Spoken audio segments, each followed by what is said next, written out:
Hello everyone, welcome to Dream Academy. आज इस lecture में हम क्लास 10 साइंस का चैप्टर नंबर 1 डिस्कस करेंगे, that is chemical reaction and equation. इस चैप्टर के एक एक टॉपिक पे हम डिटेल में बात करेंगे और इसका नोट्स आपको पीडीएफ के फॉर्म में प्रोवाइड कर दिया जाएगा, जिसके लिए आपको डिस्क्रिप्शन बॉक्स में जाना है, वहाँ एक लिंक प्रोवाइड किया जाएगा और उस लिंक के थ्रू आप नोट्स डाउनलोड कर लीजिएगा। तो चलिए स्टार्ट करते हैं इस लेक्चर को समझना। हमारे चैप्टर के टाइटल को हम सबसे पहले समझते हैं। चैप्टर का टाइटल अगर हम समझ गए तो उससे हमें यह समझ आ जाएगा कि इस चैप्टर में हमें क्या क्या चीज़ें पढ़नी है और किस तरह की चीज़ें पढ़नी है। तो हमारे चैप्टर का टाइटल है केमिकल रिएक्शन एंड इक्वेशन। तो पहले समझते हैं केमिकल रिएक्शन क्या है। What is chemical reaction? Chemical reaction is a process in which a substance is converted into one or more new substances by reacting other substance or decomposing self। Means chemical reaction वो process है जिसमें कोई substance किसी और substance से react करके या खुद ही डिकम्पोज हो करके वन और मोर न्यू सब्सटेंस में कन्वर्ट हो जाता है। This process is known as chemical reaction. Clear है? केमिकल रिएक्शन का बेहतरीन एग्जांपल हमारे पास है conversion of milk into curd. इसके अलावा बहुत सारे केमिकल रिएक्शन होते हैं। केमिकल रिएक्शन का सिंपल सा मतलब है ऐसा चेंज जहां पर केमिकल प्रॉपर्टी में चेंजेस हो जाए, वो कहलाएगा केमिकल रिएक्शन। क्लियर है? तो यहाँ मिल्क इनटू कर्ड का कन्वर्जन क्या है? केमिकल रिएक्शन है। आइए थोड़ा डिटेल में समझते हैं। अगर हम बात करें conversion of milk into curd की, तो ये क्या है? एक केमिकल प्रोसेस है, एक केमिकल रिएक्शन है जिसमें दो सब्सटेंस है। पहला सब्सटेंस है मिल्क जो कन्वर्ट हो रहा है केमिकल रिएक्शन में कर्ड में। क्लियर है? तो यहां पर ये जो मिल्क है जो आगे चेंज हो रहा है इसे हम कहते हैं रिएक्टेंट। ये है रिएक्टेंट। क्लियर है? तो यहां से रिएक्टेंट को हम कैसे डिफाइन करेंगे? Reactant is substance that participate in chemical reaction. Clear है? या केमिकल प्रोसेस। देखिए नेक्स्ट ये है कर्ड। कर्ड जो है केमिकल प्रोसेस के बाद बना है, केमिकल प्रोसेस के थ्रू बना है, तो इसे हम कहेंगे प्रोडक्ट। क्लियर है? ये हमारा प्रोडक्ट है। तो प्रोडक्ट को कैसे डिफाइन करेंगे? Product is a substance which form in chemical process और केमिकल रिएक्शन। तो केमिकल रिएक्शन में जो भी चीजें नहीं बनती है उसे हम क्या कहते हैं? प्रोडक्ट कहते हैं। तो इस तरह से हम आगे लिख सकते हैं केमिकल रिएक्शन को। Chemical reaction is a expression in which reactant change into product. Clear है? तो हमारे केमिकल रिएक्शन के दो पार्ट कौन कौन बन गए? रिएक्टेंट, और वो कन्वर्ट होंगे प्रोडक्ट में। क्लियर है? तो यहां से हमने रिएक्टेंट और प्रोडक्ट क्या है ये समझ गए। क्लियर है? अब हम समझते हैं केमिकल इक्वेशन क्या है। तो देखिए ये जो हमने लिखा मिल्क, कर्ड, ऐसे बहुत सारे क्या होते हैं? सब्सटेंस होते हैं जो रिएक्टेंट या प्रोडक्ट होते हैं। तो हम इनको उनके नेम के बेस पे नहीं लिखते हैं, हम उनको उनके केमिकल फार्मूला के बेस पे रिप्रेजेंट करते हैं। और जब हम रिएक्टेंट और प्रोडक्ट को केमिकल फार्मूला के बेस पे रिप्रेजेंट करते हैं then that expression is known as chemical equation. Chemical equation क्या होता है? इसके लिए इक्वेशन आपको पता होना चाहिए। और इक्वेशन क्या होता है? जिसके दो साइड हो, left hand side, right hand side, और बीच में क्या हो? इक्वल का साइन। तो यहां हमारे पास इक्वल का साइन ये एरो होता है। क्लियर है? और अगर हम इसमें केमिकल फॉर्मूला को लिखते हैं तो क्या हो गया? ये केमिकल रिएक्शन। जैसे कि देखिए एक और एग्जांपल लेते हैं अपन।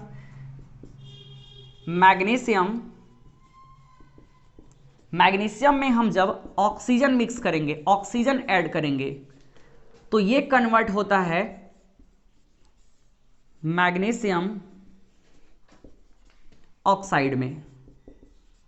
ठीक है? ये केमिकल प्रोसेस है, एक केमिकल रिएक्शन है।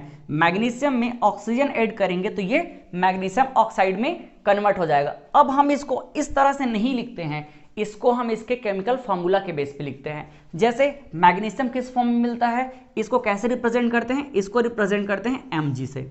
ठीक? तो ये है मैग्नीशियम। मैग्नीशियम को हमने रिप्रेजेंट कर लिया Mg से। अब देखिए ऑक्सीजन हमको इस नेचर में O2 के फॉर्म में मिलता है, तो इसको हम लिख लेते हैं O2। ठीक है? ये लगा लिए एरो। अब ये क्या है? Magnesium oxide. तो मैग्नीशियम ऑक्साइड का फॉर्मूला क्या होता है? ये होता है MgO। क्लियर है? तो इस तरह से जब हम रिएक्टेंट और प्रोडक्ट को उसके केमिकल फॉर्मूला के बेस पे लिखते हैं तब ये कहलाता है क्या? Chemical equation. तो ये क्या हो गया? Chemical equation. क्लियर है? तो यहां से हमने क्या क्या समझा? यहां से हम समझ गए कि रिएक्टेंट क्या होता है, प्रोडक्ट क्या होता है, केमिकल रिएक्शन क्या होता है, और साथ ही समझ लिए हम कि केमिकल इक्वेशन क्या होता है। अब थोड़ा डिटेल में बात करते हैं केमिकल इक्वेशन पे। केमिकल इक्वेशन में अगर हम नंबर ऑफ एटम्स को चेक करें तो हमको दोनों साइड में इक्वल मिलने चाहिए। क्लियर है? जितने रिएक्टेंट में एटम होने चाहिए उतने ही प्रोडक्ट में एटम होने चाहिए, और अगर ये इक्वल नहीं है तो ये अनबैलेंस है। क्लियर है? तो जब किसी भी केमिकल रिएक्शन में total number of atom in left hand side और you can say reactant and total number of atom in right hand side और you can say product will not same, then it is known as unbalance chemical reaction. Clear है? जब दोनों side में number of atom equal ना हो तो उसे हम क्या कहेंगे? Unbalance chemical equation. और हमारे चैप्टर का पहला टॉपिक यही है कि balance the chemical equation. Clear है? तो देखिए यहां पर पहले चेक करते हैं कि ये इक्वेशन क्या बैलेंस है या अनबैलेंस है। यहां देखिए एक एटम है मैग्नीशियम। मैग्नीशियम यहां पर लेफ्ट हैंड साइड में कितना है? इसके सामने कोफिशिएंट कुछ नहीं है, मतलब 1 है। तो यहां पर कितना मैग्नीशियम है? 1। इधर देखिए मैग्नीशियम कितना है? 1। इसका मतलब मैग्नीशियम तो क्लियर है। क्लियर है? देखिए मैग्नीशियम यहां पर लेफ्ट हैंड साइड में कितना है? 1 है। इधर मैग्नीशियम कितना है? 1 है। क्लियर है? ठीक। अब देखिए सेकंड नंबर का हमारा सब्सटेंस क्या है? ऑक्सीजन। तो यहां ऑक्सीजन देखिए, ऑक्सीजन कितना है यहां पर? इसके 2। तो ये ऑक्सीजन लेफ्ट हैंड साइड में कितना है? 2 है। राइट हैंड साइड में कितना है? ऑक्सीजन राइट हैंड साइड में है 1। यहां पे देखिए ऑक्सीजन लेफ्ट हैंड साइड में 2 है, राइट हैंड साइड में 1 है। इसका मतलब दोनों इक्वल नहीं है। तो ये जो रिएक्शन है क्या कहलाएगा? Unbalance chemical equation. तो अब हमें यह बात समझ आ गया कि ये जो केमिकल इक्वेशन हमारे पास आया है ये है एक अनबैलेंस केमिकल इक्वेशन। अब हम इसे बैलेंस करना चाहेंगे क्योंकि हम केमिकल इक्वेशन को बैलेंस्ड वे में ही यूज करते हैं। तो इसे बैलेंस कैसे करेंगे? इस इक्वेशन को या और भी जो अनबैलेंस केमिकल इक्वेशन हमको मिलेंगे उन्हें कैसे बैलेंस करेंगे? तो बैलेंस करने का बहुत ही सिंपल तरीका है। 2 पॉइंट ध्यान में रखना है। पहला पॉइंट ये कि हमें किसी भी एटम को बैलेंस करना है तो उस केमिकल रिएक्शन में जो एटम हाईएस्ट है उससे स्टार्ट करना है। क्लियर है? पहला पॉइंट, जो एटम उस केमिकल इक्वेशन में सबसे ज्यादा हो उससे स्टार्ट करना है बैलेंस करना। क्लियर है? दूसरा पॉइंट जो आप गलती कर सकते हैं केयर करना, कभी भी हमको किसी भी कंपाउंड को मल्टीप्लाई या डिवाइड करके बैलेंस करना है, ना कि उसमें प्लस माइनस करना है। क्लियर है? इसका मतलब ये भी समझ लो कि हम किसी भी कंपाउंड को उसके आइडेंटिटी को चेंज करके बैलेंस नहीं कर सकते, उसके सामने कोफिशिएंट में मल्टीप्लाई या डिवाइड करके ही करेंगे। क्लियर है? चलो समझते हैं। यहां ये हमारे पास पहला अनबैलेंस केमिकल इक्वेशन है। इसको बैलेंस करने के लिए पहला पॉइंट क्या ध्यान रखना है? उस एटम से स्टार्ट करेंगे जो सबसे ज्यादा है। तो कौन है ज्यादा? ऑक्सीजन। यहां देखिए यहां मैग्नीशियम 1, यहां भी मैग्नीशियम 1, यहां ऑक्सीजन 2 है, यहां ऑक्सीजन 1 है, मतलब ऑक्सीजन की क्वांटिटी ज्यादा दिख रही है। यहां से स्टार्ट करेंगे बैलेंस करना। इधर ऑक्सीजन 2 है, इधर भी हम चाहेंगे 1 है 2 बना दें। तो कैसे 2 बनाएंगे? 2 बनाने के लिए आप गलती ये कर सकते हो कि यहां पे 2 लगा दो। ये गलत तरीका है, ये मैग्नीशियम ऑक्साइड का आइडेंटिटी चेंज कर दिया। तो हमको ये नहीं करना है। ये है सेकंड पॉइंट हमारा। हमको क्या करना है? उसमें मल्टीप्लाई या डिवाइड करना है। तो अगर ये 2 है, इधर मैं 2 बनाना चाहता हूं तो क्या करूंगा? यहां पे 2 का मल्टीप्लाई कर दिया। अब ये क्या हो गया? 2 ऑक्सीजन हो गया, बैलेंस हो गया। क्लियर?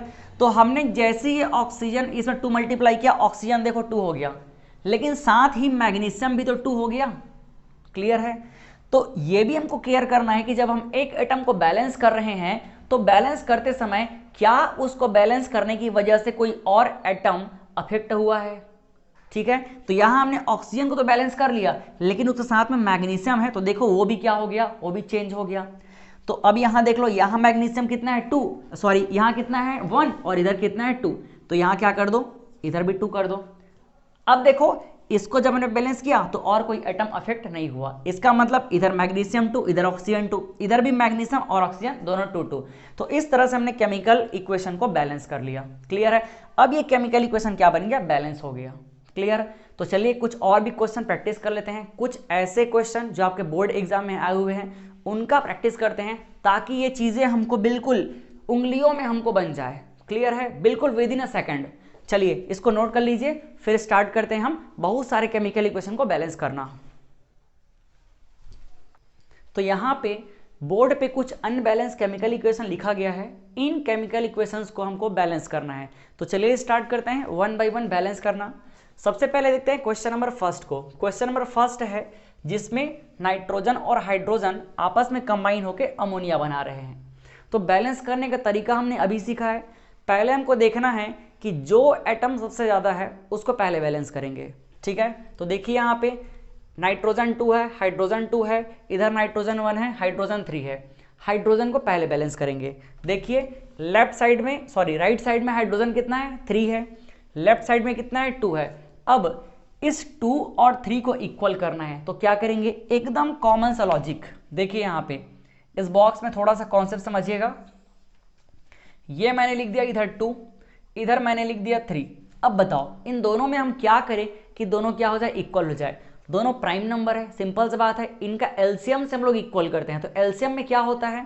एलसीएम में सिंपल सी बात होता है, इन दोनों का इंटरचेंज मल्टीप्लाई कर दो। मतलब यहाँ आप 3 का मल्टीप्लाई कर दो और यहाँ आप 2 का मल्टीप्लाई कर दो। हो गया दोनों बैलेंस। ये भी 6 बन गया, ये भी 6 बन गया। तो जब भी प्राइम नंबर को इक्वल करना है तो दोनों का एक दूसरे में मल्टीप्लाई कर दो।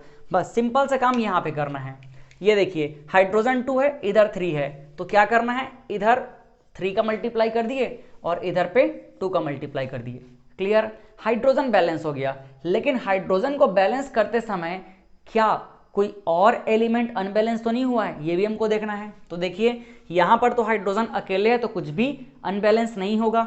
यहाँ पे हाइड्रोजन के साथ नाइट्रोजन है, तो नाइट्रोजन कितना हो गया? देखिए यहाँ पे 2 हो गया। अब देखते हैं लेफ्ट साइड में नाइट्रोजन कितना है? 2 ही है। मतलब ये हमारा बैलेंस हो गया। क्लियर है? बैलेंस करने के तरीकों को सीखना है हमको। एक बार हम तरीका सीख गए तो फिर हम बहुत जल्दी इसको बैलेंस कर सकते हैं। ठीक है? अब देखिए क्वेश्चन नंबर 2 पे चलते हैं। क्वेश्चन नंबर 2 में देखिए हाइड्रोजन 2 है, सल्फर कितना है? 1 और 2 सल्फर है यहाँ पे। ऑक्सीजन भी यहाँ 2 है, यहाँ सल्फर 1 है। यहाँ हाइड्रोजन 2 है, ऑक्सीजन 1 है। सबसे ज्यादा जो क्वांटिटी है 2 की है। तो 2 में क्या है? हाइड्रोजन भी 2 है, सल्फर भी 2 है, ऑक्सीजन भी 2 है। किसी को भी पकड़ लेते हैं पहले। चलो हाइड्रोजन को देखो, हाइड्रोजन इधर भी 2, इधर भी 2, बैलेंस है अभी तक। तो अब देखते हैं ऑक्सीजन। ऑक्सीजन इधर 2 और इधर कितना है? 1। तो क्या करेंगे? यहाँ पे 2 का मल्टीप्लाई कर दिए। क्लियर है? Oxygen balance. लेकिन ऑक्सीजन को बैलेंस करने की वजह से हाइड्रोजन देखो यहाँ पर चेंज हो गया। हाइड्रोजन 2 × 2 कितना हो गया? 4 हो गया। तो हमको इस साइड में भी हाइड्रोजन को 4 करना पड़ेगा। तो यहाँ हाइड्रोजन 2 है तो यहाँ भी क्या कर दिए? 2 कर दिए। अब हाइड्रोजन 4 हो गया। अब देखो अभी तक के यहाँ हाइड्रोजन को बैलेंस किया तो सल्फर अनबैलेंस हो गया।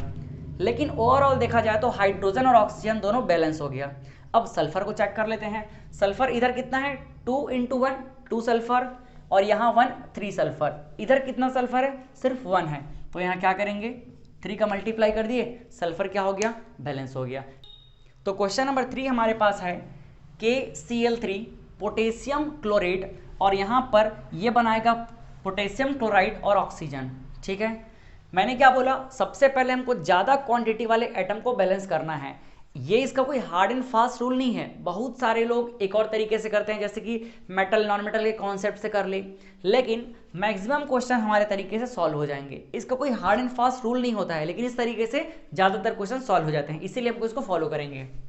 अब देखिए यहाँ ऑक्सीजन 3 है, यहाँ ऑक्सीजन 2 है। अगेन प्राइम नंबर है, दोनों को इक्वल करना है। तो क्या करेंगे? यहाँ पे 2 है ना और यहाँ 3 है, तो यहाँ 2 का मल्टीप्लाई कर दो और यहाँ 3 का मल्टीप्लाई कर दो। हो गया ऑक्सीजन बैलेंस। अब देखो बाकी क्लोरीन का क्या हाल है, पोटेशियम का क्या हाल है। यहाँ दोनों क्या है? 2 मॉलिक्यूल हो गए, तो बस यहाँ पे 2 मल्टीप्लाई कर दो, ये भी बैलेंस हो गया। है ना? काफी आसान। चलिए अब अगला क्वेश्चन देखते हैं। Question number 4। यहाँ है कॉपर। कॉपर का रिएक्शन हुआ सल्फ्यूरिक एसिड से। सल्फ्यूरिक एसिड से रिएक्ट करते ही क्या बनाया? कॉपर सल्फेट, SO2 गैस बनाया और साथ में वाटर रिलीज किया। क्लियर है? अब देखिए बैलेंस करते हैं। ऑक्सीजन को अगर हम पहले बैलेंस करना चाहें तो ऑक्सीजन इधर 4 है और इधर कितना है? 4, और यहाँ पे 2 और ये 1, टोटल 7।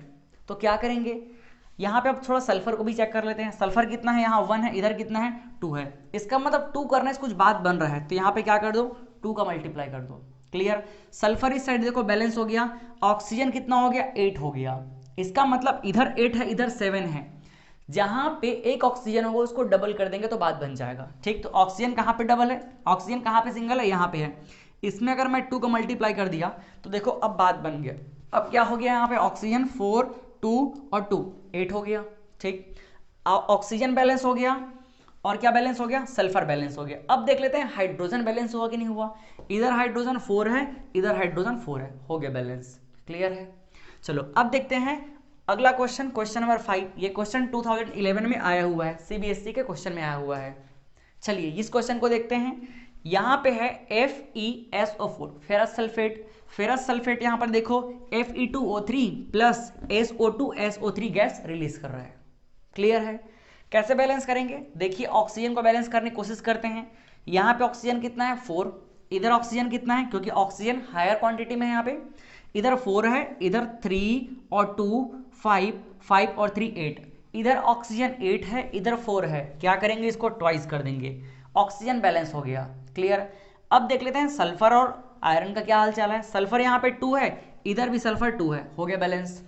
यहाँ पे आयरन कितना है 2, इधर भी 2, हो गया बैलेंस। काफ़ी आसान क्वेश्चन था ये। ठीक है, चलिए अगला क्वेश्चन देखते हैं, क्वेश्चन नंबर 6। ये हमारा 2020 का क्वेश्चन है।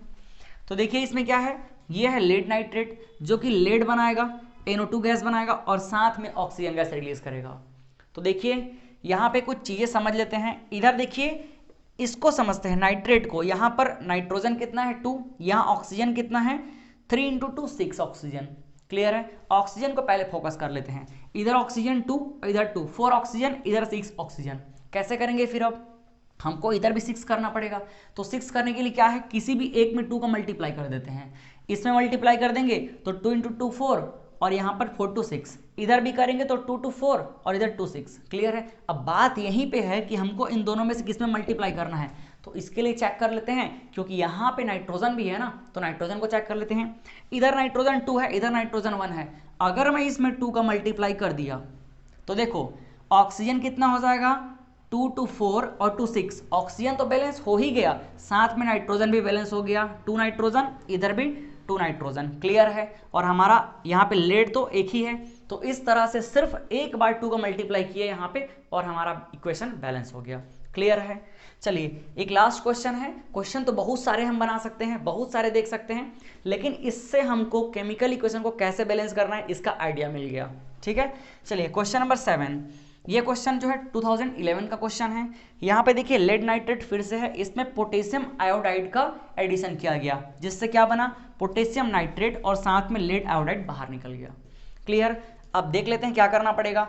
ऑक्सीजन को पहले पकड़ते हैं, क्योंकि ऑक्सीजन यहाँ पर 3 × 2 6 है। इधर ऑक्सीजन कितना है, सिर्फ 3 है।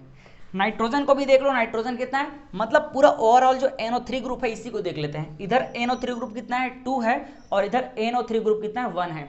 तो सिंपल सा बात है, यहाँ 2 को मल्टीप्लाई कर दिए तो ये वाला जो ग्रुप है ये तो बैलेंस हो गया। क्लियर। अब देखो यहाँ पे पोटेशियम 2 है, इधर पोटेशियम कितना है, इधर पोटेशियम 1 है। तो क्या करेंगे, इधर आयोडीन को भी देख लो, इधर 2 है और इधर कितना है 1 है। तो बस यहाँ 2 कर दो, पोटेशियम भी 2 हो गया और आयोडीन भी 2 हो गया, और साथ में Pb जो लेड है वो तो सिंगल यहाँ भी है, सिंगल यहाँ भी है। इस तरह से हमने केमिकल इक्वेशन को बैलेंस कर लिया। क्लियर है। तो ये केमिकल इक्वेशन को बैलेंस करना हमने सीख लिया। अब यहाँ पे मैं एक छोटा सा चीज़ और आपको सिखा देता हूँ।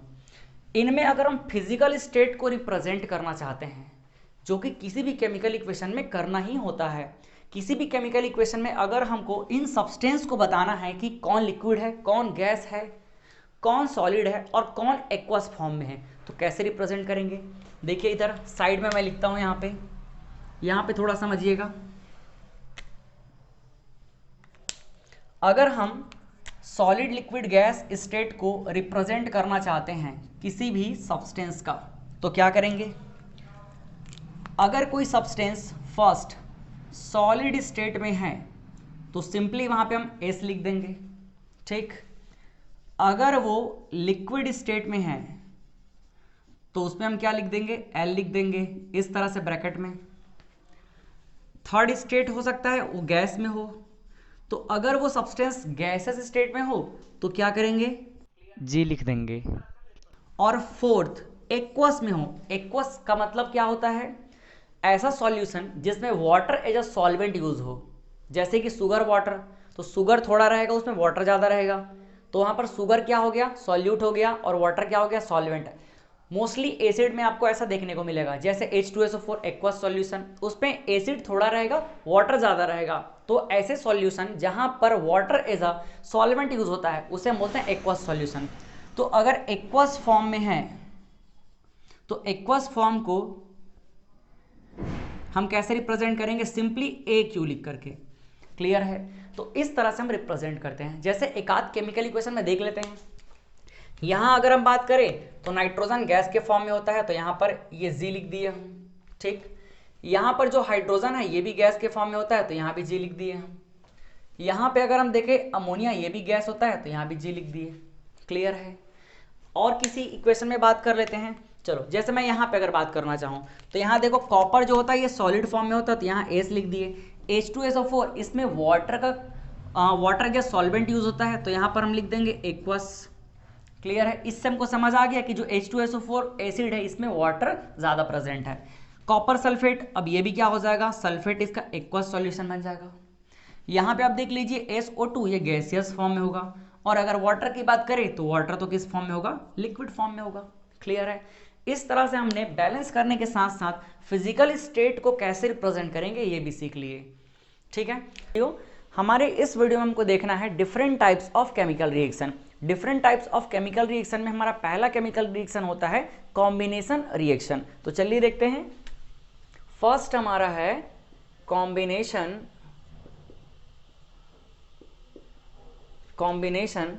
रिएक्शन। कॉम्बिनेशन रिएक्शन बिल्कुल नेम से क्लियर है, जहां पर सब्सटेंसेस कंबाइन होंगे। So it is a chemical reaction where substances combine together to form new substances.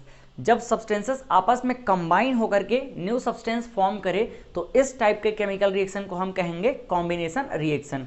Let suppose एक जनरल एग्जांपल समझते हैं। हमारे पास एक सब्सटेंस A है और एक दूसरा सब्सटेंस है B। ये दोनों आपस में कंबाइन होकर एक न्यू सब्सटेंस फॉर्म करते हैं, दैट इज C। तो इस टाइप के पैटर्न के रिएक्शन को हम कहेंगे कॉम्बिनेशन रिएक्शन। चलिए इसका हम एक एग्जांपल ले लेते हैं। जैसे हमारे पास है बर्निंग ऑफ कोल, ये है कार्बन, और कार्बन को अगर हम ऑक्सीजन की प्रेजेंस में बर्न करते हैं तो यहाँ पे क्या फॉर्म होने वाला है, CO2 गैस। तो ये जो केमिकल रिएक्शन है ये क्या कहलाएगा, ये कहलाएगा कॉम्बिनेशन रिएक्शन। इसी तरह फॉर्मेशन ऑफ वाटर, ये है हाइड्रोजन गैस और ये है ऑक्सीजन गैस, दोनों कंबाइन होकर क्या फॉर्म करेंगे, वाटर। इसको बैलेंस कर लीजिए। बैलेंस करने के लिए यहाँ पे ऑक्सीजन इधर 1 है इधर 2 है, तो इसको 2 कर लिए, तो हाइड्रोजन अब क्या हो गया 4, तो यहाँ 2 कर लिए। तो फॉर्मेशन ऑफ यहाँ पे वाटर, यहाँ देखिए हाइड्रोजन और ऑक्सीजन कंबाइन होकर के वाटर फॉर्म कर रहे हैं। तो इस तरह के सारे केमिकल रिएक्शन क्या कहलाएंगे, कॉम्बिनेशन रिएक्शन। इसके अलावा आप और भी रिएक्शन देख सकते हैं। जैसे यहाँ पे कैल्शियम ऑक्साइड है, इसमें हमने वाटर मिक्स कर दिया, तो अब क्या बनने वाला है, अब ये बनने वाला है, जब भी कैल्शियम ऑक्साइड में वाटर मिक्स करेंगे तो उसका हाइड्रोक्साइड बनने वाला है, तो ये है कैल्शियम हाइड्रोक्साइड। क्लियर है। तो इस तरह के रिएक्शन क्या कहलाएंगे, कॉम्बिनेशन रिएक्शन कहलाएंगे। ये हमारा पहला केमिकल रिएक्शन। अब हम देखने वाले हैं second chemical reaction, that is decomposition reaction. तो चलिए समझते हैं इसे। सेकंड केमिकल रिएक्शन है डीकंपोजिशन रिएक्शन। बिल्कुल इसके नेम से ही क्लियर है, decomposition. So it is a chemical reaction where substance decompose to form new substance.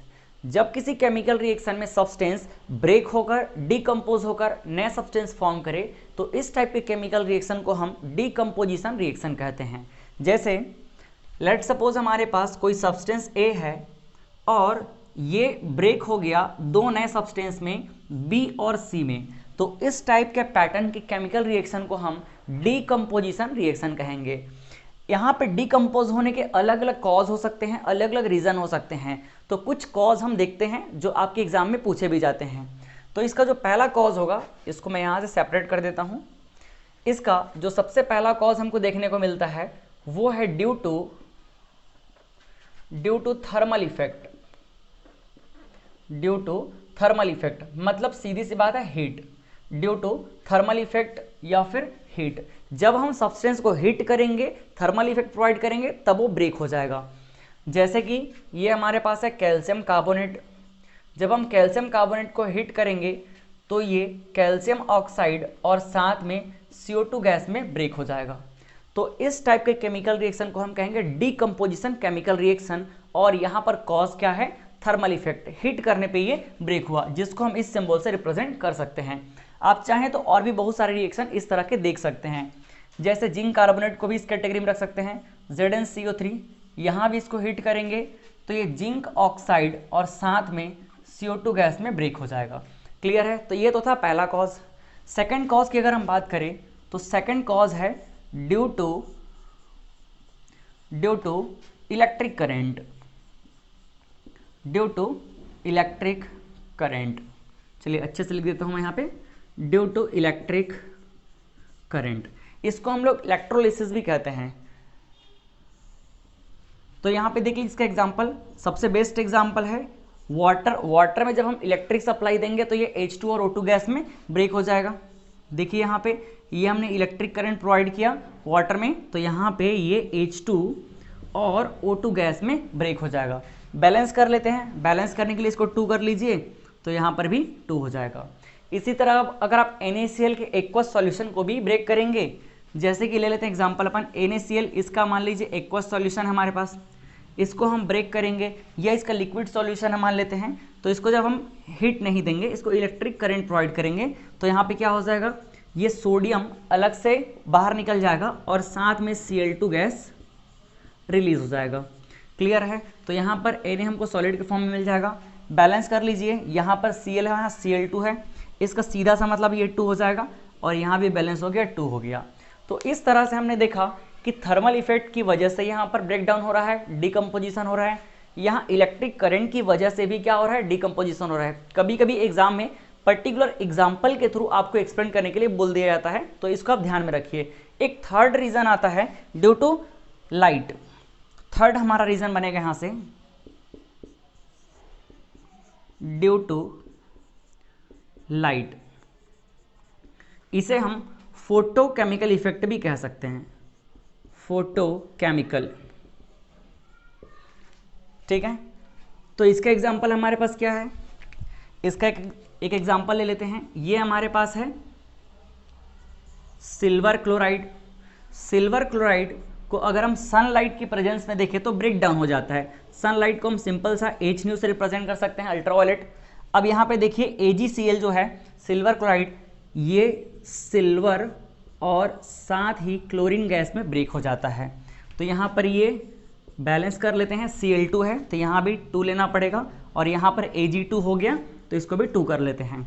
तो इस तरह से हमने सेकंड रिएक्शन के बारे में समझा, decomposition chemical reaction. Decomposition reaction का मतलब होता है जहाँ पर कोई सब्सटेंस ब्रेक होकर के न्यू सब्सटेंस फॉर्म करे, और उसके पीछे का कॉज क्या क्या हो सकता है? उसके पीछे का कॉज हो सकता है फर्स्ट थर्मल इफेक्ट, सेकंड हमने देखा इलेक्ट्रिक करंट प्रोवाइड करने से भी ब्रेक डाउन हो जाएगा। यहाँ पर ये H2 गैस और ये O2 गैस में ब्रेक हो जाएगा। साथ ही हमने देखा कि लाइट के इफेक्ट से भी क्या होगा?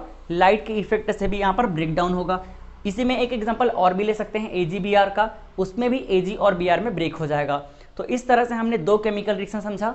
अभी और आगे समझते हैं, तब तक आप चाहे तो नोट कर लीजिए या फिर आप कंटिन्यू करिए, आपको PDF के फॉर्म में नोट्स मिल जाएगा, उसे आप डाउनलोड कर लीजिएगा। चलिए फिर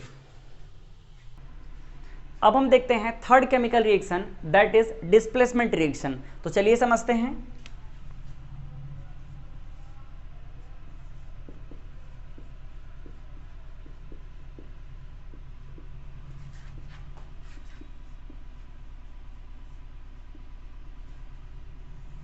थर्ड है हमारे पास डिस्प्लेसमेंट रिएक्शन। तो डिस्प्लेसमेंट वर्ड से क्लियर है जहां पर कोई एटम, एलिमेंट या ग्रुप ऑफ एटम किसी दूसरे एलिमेंट, एटम या ग्रुप ऑफ एटम से डिस्प्लेस हो जाए, उसे हम कहेंगे डिस्प्लेसमेंट रिएक्शन। तो यहां हम कह सकते हैं it is a reaction in which an element, an atom or group of atom is displaced by another element, atom or group of atom। चलिए इसे समझते हैं एक एग्जांपल से। लेट सपोज हमारे पास A एक सब्सटेंस है जो रिएक्ट करता है सब्सटेंस BC से, और रिएक्ट होने के बाद इस रिएक्शन में क्या होता है, इस रिएक्शन में A और B आपस में डिस्प्लेस हो जाते हैं। A और B क्या हो गया, डिस्प्लेस हो गए। तो यहाँ पर जो नया सब्सटेंस बनने वाला है ये है B प्लस AC। यहाँ A और B का पोजीशन क्या हो गया, डिस्प्लेस हो गया। तो इस टाइप के केमिकल रिएक्शन को हम कहेंगे डिस्प्लेसमेंट रिएक्शन, जिसमें सिर्फ एक ही एलिमेंट आपस में डिस्प्लेस हो। अगर दो एलिमेंट डिस्प्लेस हो जाए तो उसको हम नेक्स्ट आगे पढ़ने वाले हैं, उसे हम कहेंगे डबल डिस्प्लेसमेंट कहेंगे। तो यहाँ पर देखिए एक ही एलिमेंट A B से डिस्प्लेस हो गया, क्लियर है, तो इसे हम कहेंगे डिस्प्लेसमेंट रिएक्शन। मोस्टली अगर हम बात करें तो ऐसा तब होता है जब मोर reactive element less reactive element को डिस्प्लेस कर दे, जिसके बारे में आप क्लास 11th में अगर आप साइंस स्ट्रीम को चूज करते हैं तो पढ़ेंगे वहां पे। तो अगर रिएक्टिविटी सीरीज की बात करें कि कौन मोर रिएक्टिव होगा कौन लेस रिएक्टिव होगा, तो उसे हम चैप्टर नंबर 3 में आगे पढ़ेंगे, मेटल एंड नॉन मेटल में। तो चलिए उसके बारे में बाद में बात करेंगे। तो यहां समझते हैं एग्जाम्पल से कुछ। देखिए यहाँ पे लेट सपोज हमारे पास है ये मैग्नीशियम और ये रिएक्ट करता है जिंक सल्फेट से, क्लियर है। तो जब ये आपस में रिएक्ट करेंगे तो यहां पर ये जो मैग्नीशियम है जिंक को डिस्प्लेस कर देगा, क्योंकि मैग्नीशियम मोर रिएक्टिव एलिमेंट है एज कंपेयर टू जिंक, और ये आपस में फिर बन जाएंगे, जिंक यहां अलग से निकल जाएगा और ये हो जाएगा मैग्नीशियम सल्फेट। तो ये जो यहां पे डिस्प्लेसमेंट हुआ है that's why it is known as displacement reaction. एक और रिएक्शन देख लेते हैं। लेट सपोज ये हमारे पास है जिंक और हमारे पास है कॉपर सल्फेट का ये एक्वस सॉल्यूशन। ये भी क्या है, एक्वस सॉल्यूशन है। अगर हम फिजिकल स्टेट को रिप्रेजेंट करना चाहें तो यहाँ पे मैग्नीशियम मेटल है, सॉलिड स्टेट में है, ये जिंक सॉलिड स्टेट में होगा, magnesium sulphate again aqueous phase में होगा। यहाँ देख लीजिए जिंक सॉलिड स्टेट में होगा। अब ये जिंक कॉपर सल्फेट से रिएक्ट करेगा, और जब ये रिएक्ट करेगा तो यहाँ देखिए ये जो जिंक है मोर रिएक्टिव एलिमेंट है as compared to copper, that's why here zinc displaced copper. तो यहाँ पे जब डिस्प्लेस करेगा तो देखिए क्या हो जाएगा, कॉपर यहाँ अलग से कॉपर मेटल बाहर निकल जाएगा और साथ में बन जाएगा जिंक सल्फेट का एक्वस सॉल्यूशन, क्लियर है। तो इस तरह के रिएक्शन को हम कहते हैं डिस्प्लेसमेंट रिएक्शन, जिसमें कोई एक एलिमेंट दूसरे एलिमेंट को, या कोई एक एटम दूसरे एटम को, या कोई ग्रुप ऑफ एटम दूसरे ग्रुप ऑफ एटम को डिस्प्लेस कर दे, क्लियर है। चलिए अब हम समझते हैं next type of chemical reaction, that is double displacement chemical reaction. चलिए समझते हैं इसको। फोर्थ टाइप हमारा है डबल डिस्प्लेसमेंट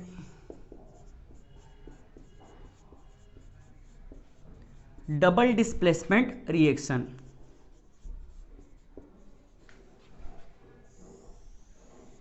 डबल डिस्प्लेसमेंट का मतलब है जब दो एलिमेंट या दो एटम या दो ग्रुप ऑफ एटम किसी दो एलिमेंट, दो एटम या दो ग्रुप ऑफ एटम से डिस्प्लेस हो जाए तो इसे हम कहेंगे डबल डिस्प्लेसमेंट, क्लियर है।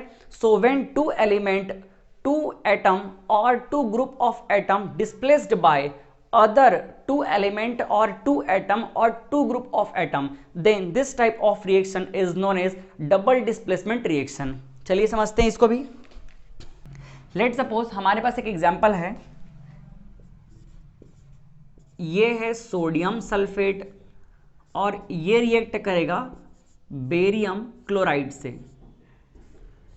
तो देखिए जब ये रिएक्शन परफॉर्म होगा तो यहां होगा क्या, सल्फेट यहां डिस्प्लेस हो जाएगा और क्लोरीन यहां डिस्प्लेस हो जाएगा।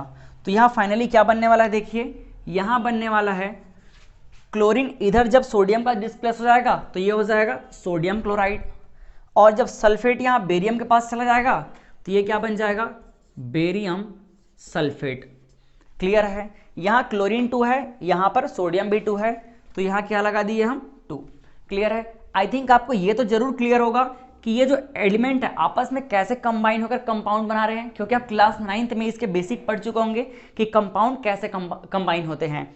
तो मैं यहाँ पर डायरेक्ट चलता हूँ। तो यहाँ देखिए ये सोडियम सल्फेट और ये बेरियम क्लोराइड, यहाँ पर से ये सोडियम सल्फेट सोडियम से अलग हुआ ये जो सल्फेट है और कहाँ चला गया, बेरियम के पास, और ये बना दिया बेरियम सल्फेट। और यहाँ पे ये जो बेरियम क्लोराइड है, यहाँ से क्लोरीन अलग हुआ और ये डिस्प्लेस हो गया किसके पास, ये डिस्प्लेस हो गया सोडियम के पास, और ये बना लिया सोडियम क्लोराइड। तो यहाँ पर दो एलिमेंट का डिस्प्लेसमेंट हो रहा है। पहला कौन सा है, यहाँ पर ग्रुप ऑफ एटम देखिए सल्फेट, ये डिस्प्लेस हो गया, और दूसरा यहाँ पर क्लोरीन जो एलिमेंट है ये डिस्प्लेसमेंट हुआ है। तो इसलिए हम क्या बोलेंगे, इसको डबल डिस्प्लेसमेंट कहेंगे। अगर हम बात करें पहले वाले एग्जांपल की, तो यहाँ पर सिर्फ एक ही एलिमेंट डिस्प्लेस हुआ था। अगर आप और शॉर्ट तरीके से समझो तो ये समझ लो कि ये जो SO4 ग्रुप है ये बस क्या हो गया है, यहाँ मैग्नीशियम के पास आ गया है। तो यहाँ सिर्फ एक बार डिस्प्लेसमेंट हुआ था, दैट्स वाई इसको हमने बोला था डिस्प्लेसमेंट रिएक्शन। लेकिन यहाँ पे देखिए दो बार डिस्प्लेसमेंट हो रहा है, एक बार SO4 और एक बार Cl2, इसीलिए इसको हम बोलेंगे डबल डिस्प्लेसमेंट रिएक्शन कहेंगे। और भी एग्जांपल देख लेते हैं। लेट सपोज हमारे पास है ये सोडियम हाइड्रोक्साइड और इसमें कंबाइन हो रहा है नाइट्रिक एसिड। तो यहाँ देखिए ये कैसे डिस्प्लेस होगा, यहाँ पर जो ये OH ग्रुप है ना, ये OH ग्रुप जो है ये चला जाएगा H के पास, और ये जो नाइट्रेट ग्रुप है ये आ जाएगा सोडियम के पास। तो यहाँ डिस्प्लेस होने के बाद बनने वाला है सोडियम नाइट्रेट प्लस OH और H मिलके बना देंगे वाटर। तो यहाँ भी देखिए दो बार डिस्प्लेसमेंट हुआ है। तो इस तरह के केमिकल रिएक्शन को हम क्या कहेंगे, double displacement chemical reaction. Clear है? आई थिंक इस वीडियो में आपको ये क्लियर हो गया कि डिस्प्लेसमेंट रिएक्शन क्या है, डबल डिस्प्लेसमेंट क्या है, कॉम्बिनेशन रिएक्शन क्या है, डिकम्पोजिशन रिएक्शन क्या है। इसके अलावा और भी कुछ रिएक्शंस हैं जिनके बारे में हम पढ़ेंगे, जो आपको आगे भी काम आने वाला है। तो कुछ और भी केमिकल रिएक्शंस हैं, जैसे precipitation chemical reaction, neutralisation, exothermic, endothermic. इन केमिकल रिएक्शंस को इस लेक्चर में देखने वाले हैं। तो चलिए स्टार्ट करते हैं पहले chemical reaction, that is precipitation chemical reaction से। तो इस लेक्चर का पहला रिएक्शन है प्रेसिपिटेशन रिएक्शन। प्रेसिपिटेशन रिएक्शन, तो प्रेसिपिटेट वर्ड से क्लियर है, जिस भी केमिकल रिएक्शन में प्रेसिपिटेट फॉर्म होगा उसे हम कहेंगे प्रेसिपिटेशन केमिकल रिएक्शन। क्लियर है? So the reaction where precipitate is formed are known as precipitation reactions. चलिए समझते हैं एग्जांपल से। जब हम सोडियम सल्फेट में बेरियम क्लोराइड ऐड करते हैं तो यहां पर केमिकल रिएक्शन के बाद ये सोडियम और क्लोरीन कंबाइन हो जाएंगे, बेरियम और सल्फेट आयन कंबाइन हो जाएंगे, और यहां बनेगा barium sulphate plus sodium chloride का कंपाउंड बनेगा। बैलेंस कर लीजिए, सोडियम यहाँ 2 मॉलिक्यूल है, सॉरी 2 एटम है यहाँ पे, क्लोरीन भी 2 है, तो यहाँ क्या हो जाएगा 2 NaCl। तो इस केमिकल रिएक्शन में ये जो प्रोडक्ट फॉर्म हुआ है बेरियम सल्फेट, ये होता है एक वाइट प्रेसिपिटेट। ठीक है, तो ये एक वाइट प्रेसिपिटेट होता है, that's why it is known as precipitation chemical reaction. Clear है? तो प्रेसिपिटेशन केमिकल रिएक्शन वो होता है जिसमें प्रेसिपिटेट फॉर्म होता है। और भी एग्जांपल हम देख सकते हैं, जैसे हमारे पास है सोडियम कार्बोनेट और हम इसमें ऐड कर देते हैं कैल्शियम क्लोराइड। तो जब हम इन्हें ऐड करेंगे तो यहाँ बनने वाला है कैल्शियम और कार्बोनेट का compound, that is calcium carbonate, जो कि अगेन क्या होता है, एक प्रेसिपिटेट होता है, और साथ में बनने वाला है क्लोरीन और सोडियम का compound, that is sodium chloride, और यहाँ पर बनने वाला है इसका 2 मॉलिक्यूल। क्लियर है? तो यहाँ पर फिर से क्या बना, precipitate, that's why it is also known as precipitation reaction. Clear है? अब हम देखते हैं न्यूट्रलाइजेशन रिएक्शन। तो न्यूट्रलाइजेशन वर्ड से क्लियर है, जहां पर दो अपोजिट चार्ज या दो अपोजिट नेचर वाले कंपाउंड आपस में न्यूट्रलाइज हो जाएं, उन्हें हम कहेंगे न्यूट्रलाइजेशन रिएक्शन। तो चलिए समझते हैं। सेकंड रिएक्शन है न्यूट्रलाइजेशन रिएक्शन। तो न्यूट्रलाइज कौन होते हैं? न्यूट्रलाइज होते हैं दो अपोजिट नेचर वाले कंपाउंड या दो अपोजिट पोलैरिटी वाले कंपाउंड। तो यहां हम ले लेते हैं एक एसिड और एक बेस, दोनों एक दूसरे को न्यूट्रलाइज कर देंगे और सॉल्ट फॉर्म कर देंगे। तो जिस भी रिएक्शन में न्यूट्रलाइज होते हैं आपस में सब्सटेंस, उन्हें हम कहते हैं न्यूट्रलाइजेशन रिएक्शन। तो देखिए यहाँ पर एग्जांपल लेते हैं। ये हमारे पास है HCl, ये है एक एसिड, और इसमें ऐड कर देते हैं एक बेस सोडियम हाइड्रोक्साइड, और जब ये आपस में कंबाइन होंगे तो यहाँ देखिए ये क्लोरीन और ये सोडियम, ये क्या फॉर्म कर देंगे, सोडियम क्लोराइड, और ये होता है एक सॉल्ट, और साथ में यहाँ पे ये हाइड्रोजन और OH क्या बाहर निकाल देंगे, वाटर। तो यहाँ पर ये HCl क्या था, ये था एसिड, और NaOH क्या था, ये था बेस। तो एसिड और बेस न्यूट्रलाइज होकर सॉल्ट फॉर्म किए, that's why it is known as neutralisation reaction. Clear है? तो अभी हमने समझा क्या, प्रेसिपिटेशन रिएक्शन और neutralisation reaction.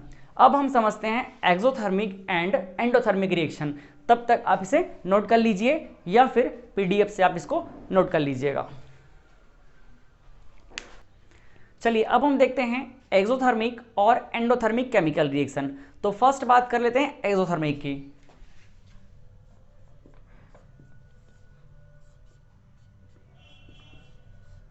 Exothermic reaction, exothermic और एंडोथर्मिक ये केमिकल रिएक्शन हीट से रिलेटेड है। अगर हम इसको एक वर्ड में समझना चाहें तो यहां हम कह सकते हैं a reaction where heat releases, where heat releases. ऐसे केमिकल रिएक्शन जिसमें हीट रिलीज हो, जिस केमिकल रिएक्शन में हीट बाहर रिलीज हो, उस केमिकल रिएक्शन को हम कहेंगे exothermic chemical reaction. So exothermic chemical reactions are those chemical reaction in which heat releases or you can say heat evolve.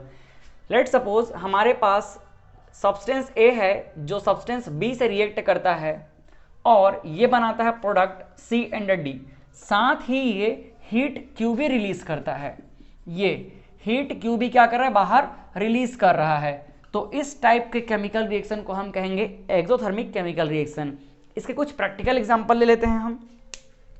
जैसे हमारे पास है, ये है कार्बन और इसको हम ऑक्सीजन की प्रेजेंस में बर्न करेंगे, तो ये क्या है, कोल सॉलिड फॉर्म में, और ये ऑक्सीजन गैस। जब इसको हम बर्न करेंगे तो यहाँ से क्या बाहर निकलेगा, CO2 गैस बाहर निकलेगा, और साथ ही साथ जब कोल बर्न होगा तो हीट भी क्या करेगा, प्रोड्यूस करेगा, हीट भी रिलीज करेगा। तो ये जो हीट रिलीज हो रहा है इसकी वजह से ये केमिकल रिएक्शन कहलाएगा एक्सोथर्मिक केमिकल रिएक्शन, और इस हीट की वैल्यू हम एंथैल्पी के फॉर्म में नोट करते हैं। तो इसका हीट का वैल्यू भी हम यहाँ लिख सकते हैं। यहाँ हीट होगा del H equal to -393.5 kilo joule per mole. Clear है? यहाँ पर ये निगेटिव साइन इस बात को रिप्रेजेंट कर रहा है कि इस केमिकल रिएक्शन में हीट बाहर रिलीज हो रहा है। इसका मतलब जब भी हम एक्सोथर्मिक केमिकल रिएक्शन की बात करेंगे तो वहां पर डेल H जो एंथैल्पी होगा वो हमेशा निगेटिव होगा। ये क्लास 11th में हम लोग स्टडी करते हैं, बट थोड़ा सा मैं आपको समझाने का ट्राई किया कि ये डेल H जो होता है ये एंथैल्पी होता है। एंथैल्पी को हम लोग क्या कहते हैं, H कहते हैं, और ये चेंज है। तो यहाँ पर जो निगेटिव साइन है सिर्फ इतना रिप्रेजेंट कर रहा है कि हीट बाहर रिलीज हो रहा है और ये एक्सोथर्मिक रिएक्शन है। और 1 मोल जब ये CO2 बनेगा तो साथ में इतना हीट क्या होगा, रिलीज होगा। ये एक प्रैक्टिकल वैल्यू है जिसे आप मेमोराइज करेंगे तो अच्छी बात है, और नहीं भी होगा तो भी कोई दिक्कत की बात नहीं है। एक और केमिकल रिएक्शन हम देख सकते हैं, ये है हाइड्रोजन गैस और ये कंबाइन हो रहा है ऑक्सीजन गैस से, और ये क्या फॉर्म करेगा, ये फॉर्म करेगा वाटर। तो अगर हम 1 मोल वाटर की बात करें तो यहाँ पर इसको बैलेंस कर लेते हैं, यहाँ हाफ ले लेते हैं और ये बन गया हमारा 1 मोल वाटर।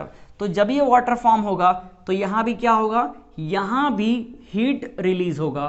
क्लियर है? और अगर इस हीट का हम प्रैक्टिकल वैल्यू देखना चाहें तो इस हीट का वैल्यू होगा del H equal to -285.8 kilo joule per mole, जिसको आप सम अराउंड 286 भी कह सकते हो। तो इस तरह से हमको समझ आया कि इन केमिकल रिएक्शंस में हीट बाहर रिलीज हो रहा है, that's why these are known as exothermic chemical reaction. अब बात करेंगे एंडोथर्मिक केमिकल रिएक्शन की। तो एंडोथर्मिक केमिकल रिएक्शन क्या होगा,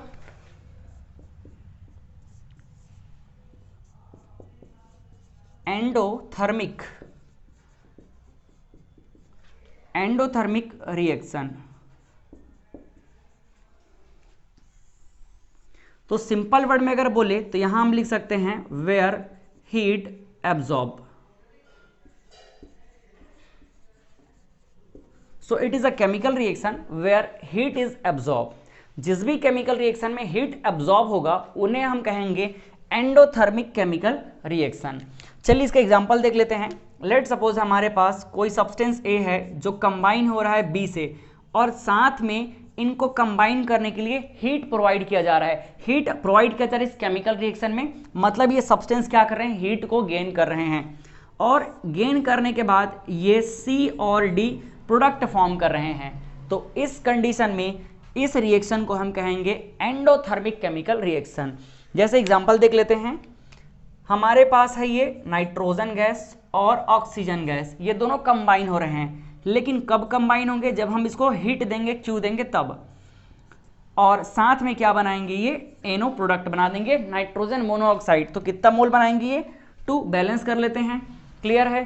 तो इस केमिकल रिएक्शन में हीट रिलीज हो रहा है, that's why it is known as endothermic chemical reaction. अगर हम यहाँ पे वैल्यू देखना चाहें डेल एच का, तो डेल एच होगा, ऑब्वियस सी बात है, अब यहाँ पर हीट गेन हो रहा है तो पॉजिटिव साइन से रिप्रेजेंट करेंगे, पॉजिटिव, और इसकी वैल्यू होती है 180.5 किलो जूल पर मोल।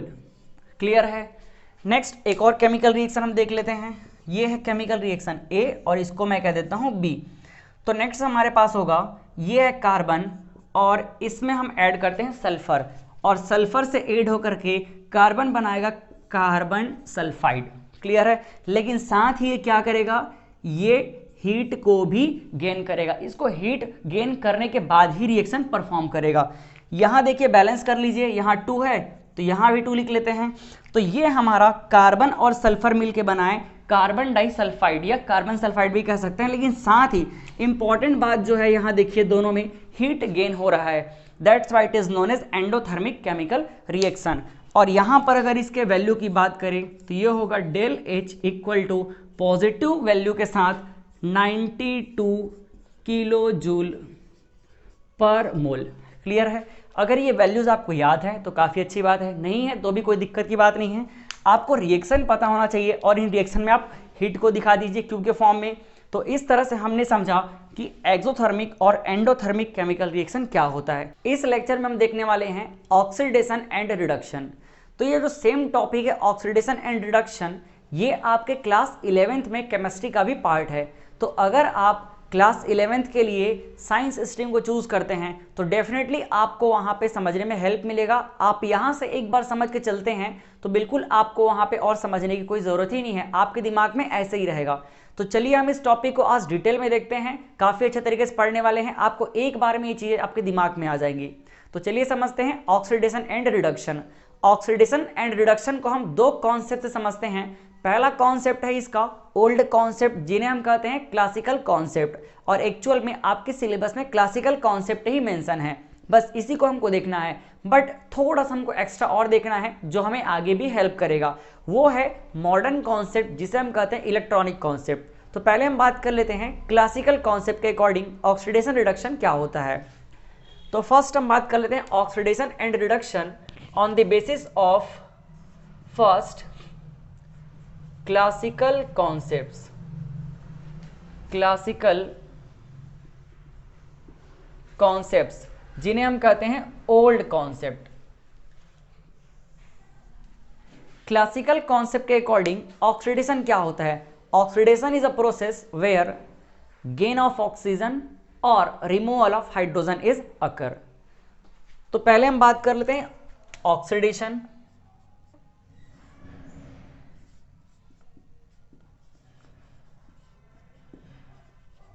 ऑक्सीडेशन, ऑक्सीडेशन क्या है, ऑक्सीडेशन वो प्रोसेस है जहां पे केमिकल रिएक्शन में क्या होने वाला है, एडिशन ऑफ ऑक्सीजन या फिर रिमूवल ऑफ हाइड्रोजन। क्लियर है? तो जिस भी केमिकल रिएक्शन में हमें ऑक्सीजन ऐड होता हुआ दिखाई दे या हाइड्रोजन बाहर रिमूव होता हुआ दिखाई दे, उस रिएक्शन को हम कहेंगे ऑक्सीडेशन रिएक्शन और उस प्रोसेस को कहेंगे ऑक्सीडेशन। क्लियर है? एग्जांपल समझते हैं। पहले हम देख लेते हैं ऐसा केमिकल रिएक्शन जहां पे ऑक्सीजन ऐड होता हुआ हमें दिखाई दे। तो इसके लिए हम एक एग्जांपल लेते हैं। ये है मैग्नीशियम और इसमें हम ऑक्सीजन गैस अगर ऐड करते हैं तो ये प्रोडक्ट बनाएगा मैग्नीशियम ऑक्साइड। बैलेंस करने के लिए क्या है, यहाँ पे 1 ऑक्सीजन, यहाँ 2 ऑक्सीजन है, यहाँ 1 ऑक्सीजन है, तो इसको बैलेंस करके 2 कर लेते हैं। मैग्नीशियम को भी बैलेंस कर लेते हैं, ये 2। क्लियर है? तो इस केमिकल रिएक्शन में देखिए क्या हुआ है, ऑक्सीजन ऐड हुआ है। ऑक्सीजन ऐड होने के बाद क्या बन गया, magnesium oxide. That's why it is known as oxidation. Clear है? अब यहाँ पे जो ऑक्सीडेशन हुआ है, अगर हम थोड़ा अच्छे समझे तो देखिए ऑक्सीजन जिसमें ऐड हुआ है, किसमें ऐड हुआ है, मैग्नीशियम में। थोड़ा अच्छे समझिएगा क्योंकि यहाँ पर मोस्टली लोग कंफ्यूज होकर बैठे रहते हैं, बट मैं आपको ऐसा तरीका बताऊंगा कि आपको कभी कंफ्यूज होने की जरूरत ही नहीं होगी, आपको बिल्कुल इजीली समझ आएगा। ये है ऑक्सीजन जो किसमें ऐड हुआ है, मैग्नीशियम में। क्लियर है? तो यहाँ पे मैग्नीशियम क्या हुआ है, मैग्नीशियम यहाँ पे ऑक्सीडाइज हुआ है। क्या हुआ है, यहाँ पे मैग्नीशियम ऑक्सीडाइज हुआ है। आप चाहो तो DIZE भी लिख सकते हो या फिर आप SE भी लिख सकते हो, जैसा आपका मर्जी। तो यहाँ पे मैग्नीशियम क्या हुआ, ऑक्सीडाइज हुआ। लेकिन इसको ऑक्सीडाइज होने में कौन हेल्प किया, ये ऑक्सीजन। अगर ये ऑक्सीजन O2 नहीं होता तो क्या इस मैग्नीशियम को ऑक्सीजन मिलता, नहीं मिलता। तो इस मैग्नीशियम को ऑक्सीडाइज होने में कौन हेल्प किया, ये ऑक्सीजन। तो इसलिए ये क्या है, इसका एजेंट है। तो इसको हम क्या बोलेंगे, इसको हम कहेंगे ऑक्सीडाइजिंग एजेंट। क्लियर है? यहां पर O2 क्या है, ऑक्सीडाइजिंग एजेंट, या फिर इसी को हम कहते हैं ऑक्सीडेंट। क्या कहते हैं इसे, हम ऑक्सीडेंट कहते हैं। क्लियर है? तो इस तरह से हमें समझ आया कि जब हमने मैग्नीशियम में ऑक्सीजन ऐड किया तो ये जो रिएक्शन बना है ये है ऑक्सीडेशन रिएक्शन, या इस प्रोसेस को कहेंगे ऑक्सीडेशन। और इस प्रोसेस में ये मैग्नीशियम ऑक्सीडाइज हुआ है और इसे ऑक्सीडाइज होने में कौन हेल्प किया, ये O2 हेल्प किया। तो O2 क्या कहलाएगा, ऑक्सीडाइजिंग एजेंट या ऑक्सीडेंट। तो यहां से अगर आप ऑक्सीडेंट या ऑक्सीडाइजिंग एजेंट को डिफाइन करना चाहो तो क्या कह सकते हो, oxidising agent is that substance which provide oxygen. जो ऑक्सीजन प्रोवाइड करेगा वो क्या कहलाएगा, ऑक्सीडाइजिंग एजेंट कहलाएगा। क्लियर है? तो हमने अभी देखा एडिशन ऑफ ऑक्सीजन के बेस पे इसको। अब हम देखते हैं रिमूवल ऑफ हाइड्रोजन के बेस पे किस तरह से ऑक्सीडेशन होता है। तो ये हमारा पहला एग्जाम्पल। अब हम देख लेते हैं एक और एग्जाम्पल। लेट सपोज हमारे पास है CH4 मीथेन। इसे ऑक्सीजन की प्रेजेंस में बर्न करेंगे तो ये प्रोवाइड करेगा वाटर और साथ में CO2 गैस। क्लियर है? तो यहां पर देखिए कार्बन के पास हाइड्रोजन था, ये हाइड्रोजन बाहर रिमूव हो गया। अब देखिए कार्बन के पास क्या है, हाइड्रोजन नहीं है। तो यहां पर क्या हुआ है, यहां पर रिमूवल ऑफ हाइड्रोजन हुआ है। That's why it is also known as oxidation. Clear है? तो यहां पर क्या हुआ है, यहां पर हुआ है इस मीथेन का ऑक्सीडेशन, क्योंकि इस मीथेन ने हाइड्रोजन लूज कर दिया, हाइड्रोजन रिमूव कर दिया। तो यहां पर क्या बोला जाएगा कि ये जो मीथेन है क्या हो गया, ऑक्सीडाइज हो गया। क्लियर है? और इसे ऑक्सीडाइज होने में कौन हेल्प किया, कोई ना कोई तो होगा जो इसके हाइड्रोजन को लेगा, तभी तो ये बाहर रिमूव करेगा। तो इसके हाइड्रोजन को बाहर रिमूव करने में कौन हेल्प किया है, ये oxygen. That's why it is known as agent. और ये कैसा एजेंट है, जो ऑक्सीडेशन करने में हेल्प कर रहा है, ऑक्सीडाइज करने में हेल्प कर रहा है। तो इसे हम कहेंगे ऑक्सीडाइजिंग एजेंट, या फिर हम कह सकते हैं इसको ऑक्सीडेंट। क्लियर है? तो हमने अभी तक समझ लिया कि ऑक्सीडेशन क्या होता है और साथ ही हमने समझा कि ऑक्सीडाइजिंग एजेंट क्या होता है। क्लियर है? तो अभी हमें कोई दिक्कत नहीं होना चाहिए। यहां पर अगर अगेन हम ऑक्सीडेंट को डिफाइन करना चाहें तो कह सकते हैं ऑक्सीडेंट वो सब्सटेंट होता है जो सामने वाले से हाइड्रोजन लेता है, मतलब जो हाइड्रोजन को गेन करता है। क्लियर है? ये तभी ऑक्सीडाइज होगा जब हाइड्रोजन रिमूव कर पाएगा, और इसको जो हेल्प करेगा मतलब वो हाइड्रोजन को गेन कर रहा है। क्लियर है? So oxidant is substance which gain hydrogen. Clear. तो यहां हमको समझ आया कि ऑक्सीडेशन क्या होता है, ये वो प्रोसेस है जहां पर एडिशन ऑफ ऑक्सीजन होगा या फिर रिमूवल ऑफ हाइड्रोजन होगा। क्लियर है। अब हम समझते हैं क्लासिकल कॉन्सेप्ट के अकॉर्डिंग ही रिडक्शन क्या होता है। तो सेकंड हम देख लेते हैं, यहां मैं इसको अलग से सेपरेट कर देता हूं।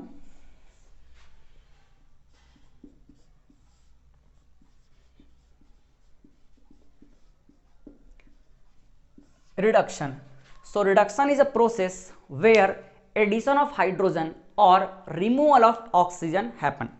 देखो ये क्या है, ऐसा प्रोसेस है जहां पे एडिशन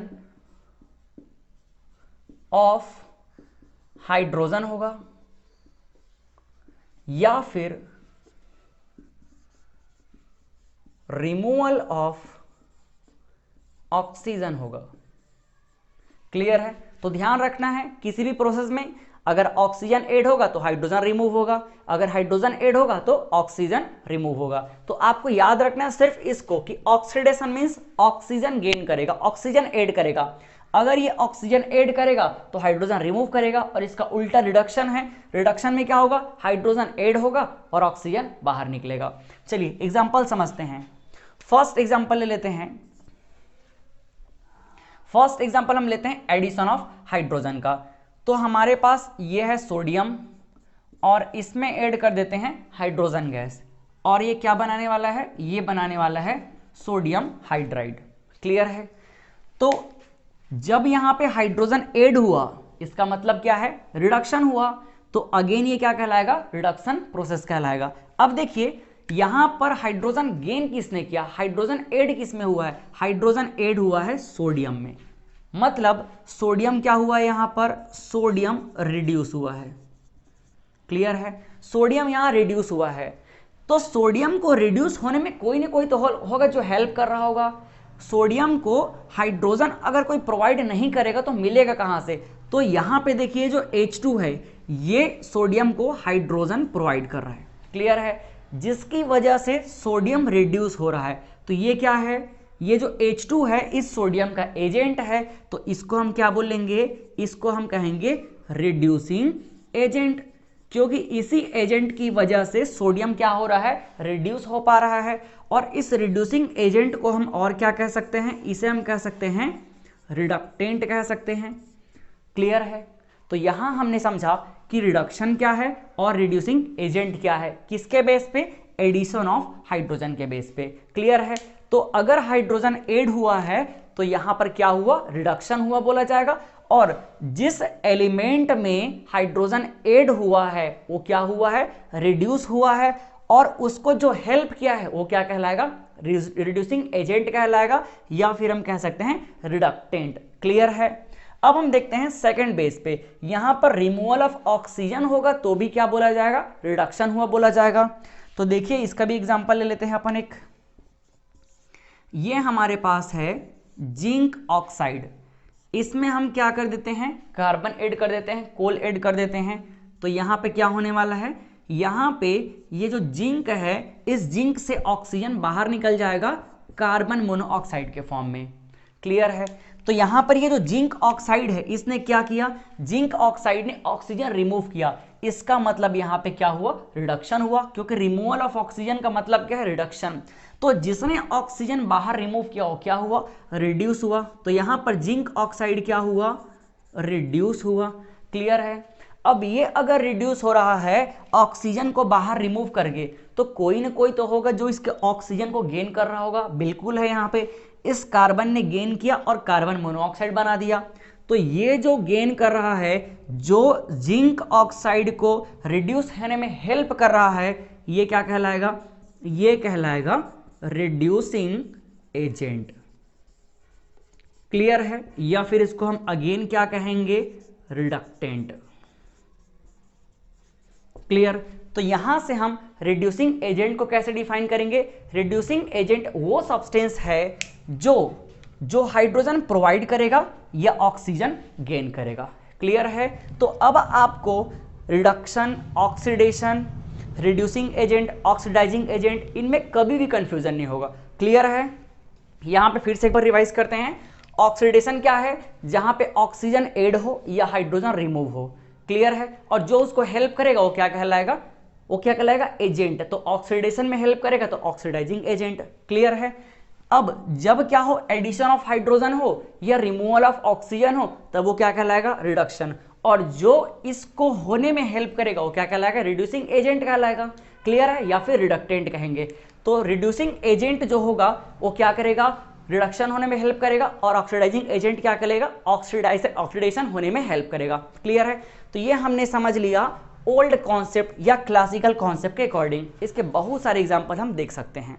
अब हम समझ लेते हैं कि मॉडर्न कॉन्सेप्ट के अकॉर्डिंग ऑक्सीडेशन और रिडक्शन क्या होता है।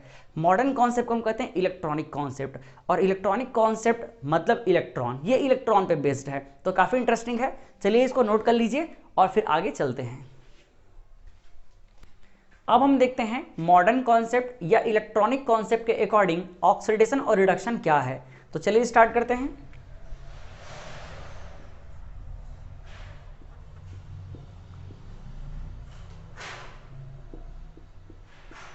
मॉडर्न कॉन्सेप्ट्स या इसे ही हम कहते हैं इलेक्ट्रॉनिक कॉन्सेप्ट। और ये जो इलेक्ट्रॉनिक कॉन्सेप्ट है किस पे बेस्ड होगा? इलेक्ट्रॉन पे। इलेक्ट्रॉनिक का मतलब ही होता है इलेक्ट्रॉन, तो ये हमारा कॉन्सेप्ट इलेक्ट्रॉन पे बेस्ड है। चलिए समझते हैं कि एक्चुअल में ये मॉडर्न कॉन्सेप्ट क्या कहता है। मॉडर्न कॉन्सेप्ट या इलेक्ट्रॉनिक कॉन्सेप्ट के अकॉर्डिंग हम पहले बात कर लेते हैं ऑक्सीडेशन का।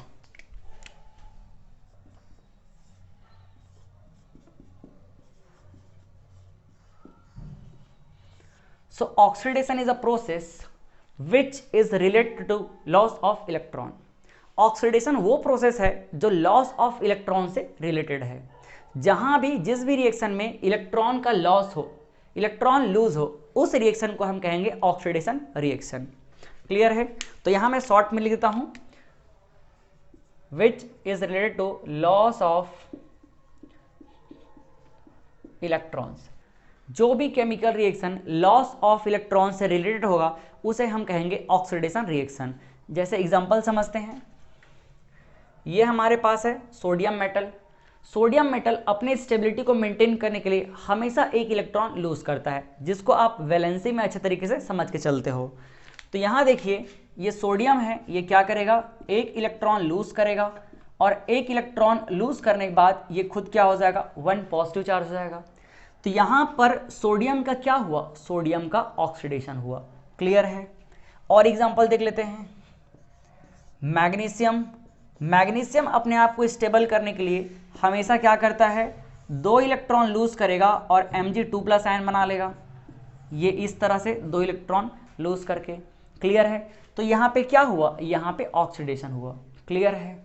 अब हम समझते हैं रिडक्शन क्या है। इसको मैं थोड़ा सा सेपरेट कर देता हूं अलग से।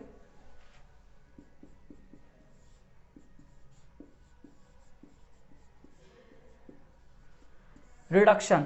रिडक्शन वो प्रोसेस है जो गेन ऑफ इलेक्ट्रॉन से रिलेटेड है। जहां भी इलेक्ट्रॉन गेन होगा इसका मतलब उसका रिडक्शन हुआ। तो यहां मैं शॉर्ट में लिख देता हूं where gain of electron, gain of electrons. जिस भी केमिकल रिएक्शन में इलेक्ट्रॉन गेन होगा इसका मतलब जो भी एलिमेंट गेन करेगा वो क्या हुआ? रिड्यूस हुआ। क्लियर है? एग्जांपल समझते हैं। जैसे क्लोरीन। क्लोरीन गैस हमेशा इलेक्ट्रॉन गेन करके अपने आप को स्टेबल करता है। तो यहाँ 2 क्लोरीन है, एक क्लोरीन एक इलेक्ट्रॉन गेन करता है वैलेंसी के अकॉर्डिंग। यहाँ देखिए 2 क्लोरीन है तो 2 क्लोरीन का आयन बन जाएगा। एक क्लोरीन एक इलेक्ट्रॉन गेन करेगा तो यहाँ पर 2 क्लोरीन। क्लियर है? तो यहाँ हमको समझ आया कि ये जो क्लोरीन है इलेक्ट्रॉन गेन कर रहा है, इसका मतलब रिडक्शन हो रहा है। यहाँ सोडियम इलेक्ट्रॉन लूज कर रहा है, मैग्नीशियम इलेक्ट्रॉन लूज कर रहा है, इसका मतलब इसका ऑक्सीडेशन हो रहा है। क्लियर है? लेकिन एक बात हमको समझना है कि सोडियम यहाँ पर इलेक्ट्रॉन जब लूज करेगा तो कोई ना कोई तो लेने वाला होगा, तभी तो लूज करेगा। और जब ये क्लोरीन इलेक्ट्रॉन गेन करेगा तो जब कोई इलेक्ट्रॉन देगा तभी तो ये गेन करेगा। इसका मतलब ये दोनों के दोनों रिएक्शन अपने आप में इनकम्प्लीट है। इसीलिए इसे हम कह देते हैं हाफ ऑक्सीडेशन रिएक्शन, आधा, और इसको हम कह देते हैं हाफ रिडक्शन रिएक्शन। क्लियर है। और एक्चुअली ऑक्सीडेशन रिडक्शन पे डिपेंड होता है और रिडक्शन ऑक्सीडेशन पे डिपेंड होता है। तो किसी भी केमिकल रिएक्शन में ऑक्सीडेशन और रिडक्शन दोनों हमेशा साथ साथ होता है। That's why combined reaction is known as redox reaction. समझ आया? ऑक्सीडेशन और रिडक्शन हमेशा साथ साथ होता है, किसी भी एक ही रिएक्शन के पार्ट होते हैं और उस कंबाइंड रिएक्शन को हम कहते हैं रेडॉक्स रिएक्शन। चलिए इसे भी मैं एग्जांपल से आपको क्लियर करता हूं। ये हमारे पास है एक एलिमेंट सोडियम, सोडियम में हमने ऐड कर दिया क्लोरीन और ये क्या बन जाएगा? ये बन जाएगा NaCl। NaCl का कितना मॉलिक्यूल बनेगा? यहाँ पे क्लोरीन 2 है तो ऑब्वियस सी बात है यहाँ पर 2 होने वाला है और इसको भी बैलेंस करके 2 कर लो। क्लियर है? थोड़ा सा इसको माइंड में रख के चलना है ना, एकदम बेहतरीन तरीके से क्लियर होगा अभी। ये सोडियम है और ये क्लोरीन है, दोनों आपस में कंबाइन हुए और ये बना लिए NaCl। लेकिन कंबाइन कैसे होंगे? कंबाइन तब होंगे ये सोडियम इस क्लोरीन को इलेक्ट्रॉन देगा तब फिर दोनों कंबाइन होंगे। इसका मतलब सोडियम ने इसको इलेक्ट्रॉन दिया और क्लोरीन ने ले लिया। क्लियर? इस तरह से सोडियम ने एक इलेक्ट्रॉन दिया और एक क्लोरीन ने एक इलेक्ट्रॉन गेन कर लिया। तो यहाँ दो सोडियम ने 2 इलेक्ट्रॉन दिया और 2 क्लोरीन ने 2 इलेक्ट्रॉन गेन कर लिया और क्या बना लिए? Sodium chloride. तो यहाँ पे समझना, ये जो सोडियम है ना, ये इलेक्ट्रॉन लूज किया है और तब जाके ये NaCl बनाया है। ये क्या किया है? ये लॉस ऑफ इलेक्ट्रॉन किया है। क्या किया है? ये लॉस ऑफ इलेक्ट्रॉन।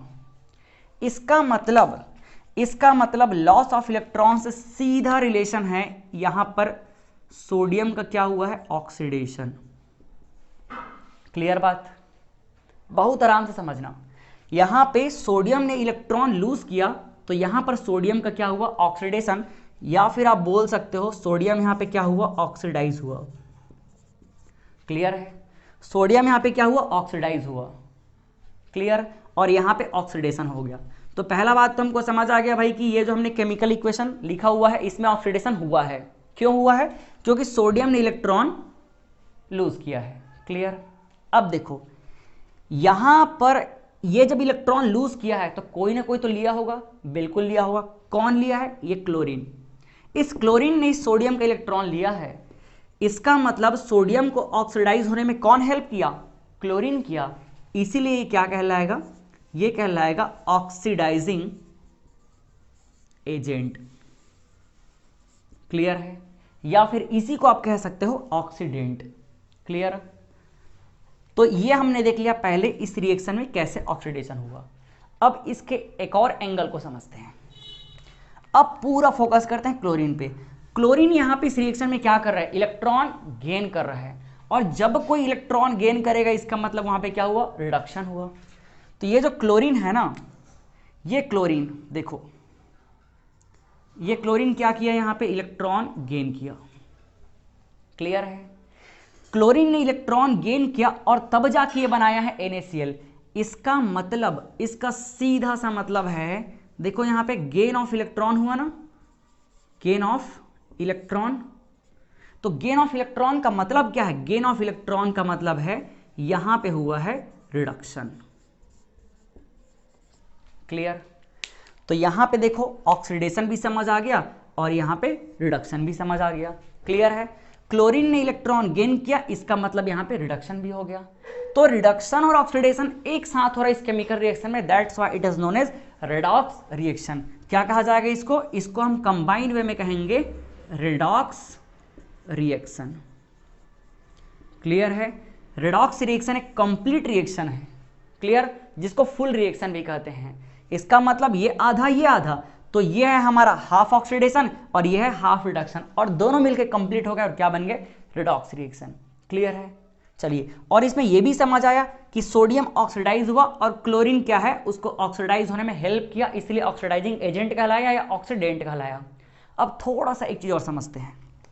ये जो क्लोरीन है ना, ये इलेक्ट्रॉन गेन कर रहा है और जब कोई इलेक्ट्रॉन गेन कर रहा है इसका मतलब रिड्यूस हो रहा है। तो यहां से हम क्या बोल सकते हैं? ये जो क्लोरीन है ना, ये क्या हुआ है? रिड्यूस हुआ है। क्या हुआ है? ये रिड्यूस हुआ है। ये क्लोरीन इलेक्ट्रॉन गेन किया है मतलब रिड्यूस हुआ है, तो इसको रिड्यूस करने में कोई तो हेल्प कर रहा होगा ना। जब तक कोई इस क्लोरीन को इलेक्ट्रॉन देगा नहीं तब तक कि ये कहाँ से लेगा। तो इसको इलेक्ट्रॉन कौन दे रहा है, ये सोडियम दे रहा है। इसका मतलब इस क्लोरीन को रिड्यूस होने में जो हेल्प कर रहा है सोडियम, ये है इसका एजेंट, और रिड्यूस होने में हेल्प कर रहा है, that's why it is known as reducing agent.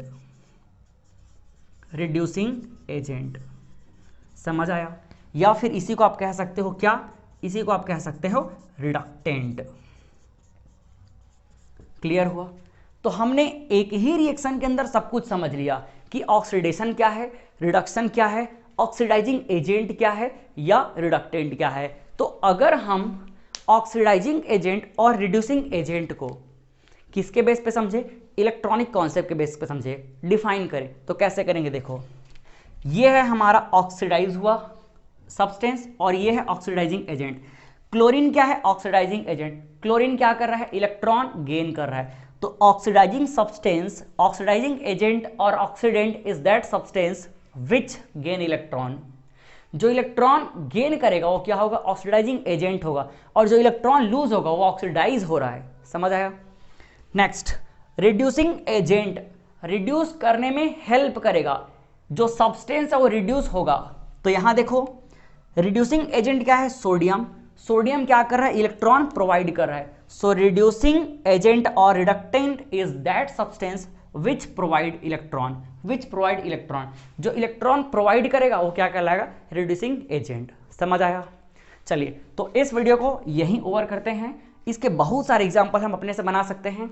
अगर आप साइंस लेते हैं, साइंस स्ट्रीम में आगे बढ़ते हैं क्लास 11th में, तो डेफिनेटली देखिएगा ऑक्सीडेशन रिडक्शन का कॉन्सेप्ट आपको एक बार में क्लियर हो जाएगा। वहाँ जितने भी एग्जाम्पल आपको पढ़ने पड़ेंगे हर एक चीज़ क्लियर होगा। हमने काफ़ी डिटेल में इसको समझ लिया है। अब लास्ट टॉपिक बचा हुआ है जो है एप्लीकेशन ऑफ ऑक्सीडेशन, जिसके अंदर दो इंपॉर्टेंट टॉपिक को पढ़ना है, कोरोजन एंड रेंसिडिटी। दोनों ही काफ़ी इंपॉर्टेंट है। तो चलिए स्टार्ट करते हैं पहले कोरोजन से। चलिए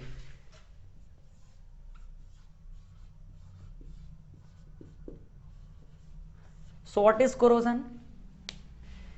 एयर, ऑक्सीजन या वाटर, या सिंपली बोल सकते हैं एटमॉस्फेयर के कांटेक्ट में आने से मेटल के सरफेस पे एक अनडिजायरेबल कंपाउंड का प्रोड्यूस होना क्या कहलाएगा, कोरोजन कहलाएगा। जैसे लोहे में जो रस्ट आता है, रस्टिंग ऑफ आयरन, ये क्या है, कोरोजन है। तो इसको हम कैसे डिफाइन करेंगे, corrosion is a process of gradual changes of metal into undesirable compound, mostly metal oxide, with contact of atmosphere or you can say air, oxygen, water। Clear है। तो कोरोजन क्या समझ आ गया, मेटल का एक अनडिजायरेबल कंपाउंड में convert होना। क्यों, एटमॉस्फेयर के कांटेक्ट में आकर के ऑक्सीडाइज हो जाने की वजह से। तो इसके बहुत सारे एग्जांपल है, जैसे rusting of iron. Rusting of iron तो हमने डेली लाइफ में हमेशा देखते हैं। इसके अलावा tarnishing of silver, green coating on the surface of copper and bronze. Copper में देखना कभी कभी क्या होता है, ग्रीन कोटिंग आपको दिखाई देगा, तो ये भी क्या है, कोरोजन है। हम इस कोरोजन को समझते हैं रस्टिंग ऑफ आयरन के एग्जांपल से। चलिए देखिए रस्टिंग ऑफ आयरन से समझते हैं। रस्टिंग ऑफ आयरन, इसे समझने के लिए हम एक आयरन का पीस लेते हैं। लेट सपोज ये है हमारे पास एक आयरन का पीस, ठीक है। ये आयरन का पीस है, मतलब आयरन को Fe से रिप्रेजेंट करते हैं, ठीक है। चलो थोड़ा सा मैं इसको लॉन्ग ले लेता हूं। ये हमारे पास आयरन का एक पीस। जब ये आयरन का पीस एटमॉस्फेयर के कांटेक्ट में आता है तो इसके ऊपर क्या होगा, वाटर का कांटेक्ट होगा, वाटर से इसका रिएक्शन होगा। देखो लेट सपोज ये है वाटर का एक ड्रॉपलेट, ये क्या है, वाटर का एक ड्रॉपलेट।